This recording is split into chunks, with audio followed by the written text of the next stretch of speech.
With the announcement of the Samsung Galaxy S5, Samsung is clearly trying to draw customers away from the allure of the Apple iPhone 5S. We put the two rivals head to head to see exactly how they compare.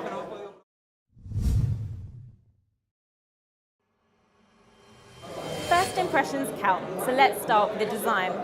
The iPhone has gone for the classic aluminium finish. It looks premium and it feels great in your hand.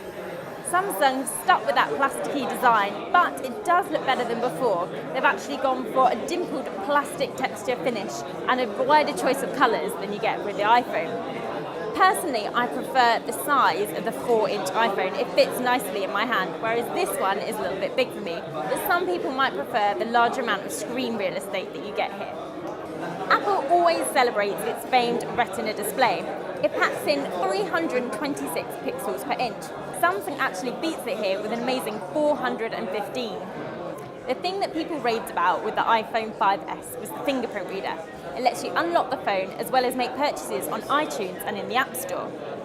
Samsung have also introduced a fingerprint reader, which likewise lets you unlock the phone, but it goes even further. It lets you unlock different features in the phone, as well as making online transactions via PayPal.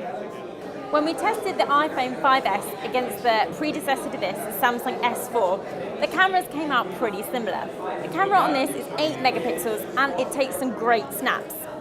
But Samsung claims to have made some improvements, so it has now a 16 megapixel sensor and some improvements to the autofocus, which means it can take pictures almost instantly and should mean that you never have a blurry shot. They've also made some improvements to the HDR, which means if you're taking photos on something dark on a light background, it should get the exposure to both just about perfect. One big triumph for the Samsung S5 is that it is now water and dust resistant.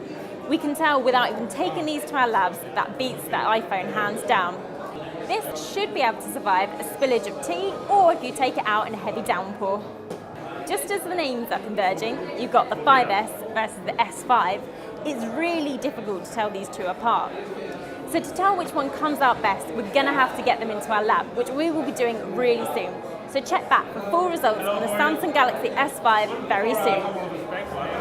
To read our full review of the Apple iPhone 5S, for our first look review of the Samsung S5, and for all our coverage of Mobile World Congress, click on the links below.